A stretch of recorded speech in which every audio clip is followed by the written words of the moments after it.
تكوي بيجامة جوزك قبل ما ينام.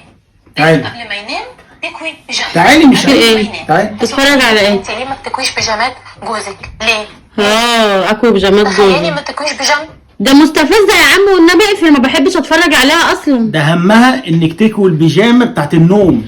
قال ليه بقى؟ هو في حد بيعمل كده؟ طب استنى، ده بتقول هي لك في ليه؟ حد بيعمل عشان كده؟ لو خرجت، هي بتستفزنا وخلاص اصلا. عشان لو خرجت في الحلم يبقى القميص مكوي ولا البيجامه مكويه. ان شاء الله. انت بقول لك اكوي القميص وانا رايح الشغل او خارج مشوار، تقولي البس جاكيت، البس بلوفر يعني عليه، انت بتلبس البس جاكيت حاجة او عليه تقيلة. بتلبس سويت شيرت عليه، انا هاكل ليه؟ هاكل ايه الحاجه اللي من تحت يعني؟ وارد يا ستي يحصل. افرضي بشرب مشروب وقع على التيشيرت ولا على السويت شيرت ان شاء الله. وعايز اقلعه، انت قاعد بقى مكرمش. انت قاعد بقى فاضي وبتتفرج على ياسمين.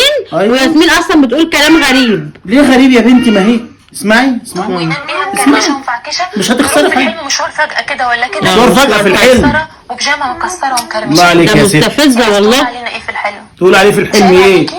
افرضي جاله اي مشوار فجائي في الحلم على ساعة، افرضي رايح فرح، حلم انه رايح فرح، مثلا الناس يقولوا علينا ايه وعليكي ايه؟ انا مش يا هقول ابني ده عليكي في حاجه في مشوار. دماغها. اسمعي انا قاعده معززه مرزه في الاستوديو بتاعي. انت قاعده بتضايقينا وخلاص. اللي ليكي علاقه. بالظبط. يقولوا ايه مراته مش مهتمه بيه؟ مش مهتمه بيه. بيجامه مكرمشه وتضحكي الناس علينا. ليه تضحكي؟ والله ده هي كلامها ده اللي بيضحك عليها الناس. على السفره وانت بتقسمي الفرخه نصين وهو اللي جاب لك الفرخه.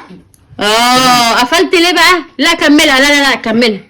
هي خلاص كده كملها. هنا مش ده جوزك حبيبك اللي جايب لك غوايش تشخلي؟ فين الغوايش بقى يا حبيبي اللي في ايدي اللي بشخلل بيها؟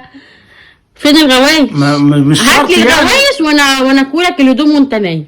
ما هو انت برضه يا ياسمين يعني لازم غوايش عشان تكوي. ايه اللي دلوقتي- دخل الغوايش في الكون دلوقتي يعني؟ قلبت على ياسمين. لخبطت الدنيا. ما تتفرجش عليها كتير بس عشان ياسمين دي هتوديك في داهية. هو صح، لا انت تتفرج عليها ولا انا اتفرج عليها. اه. ايه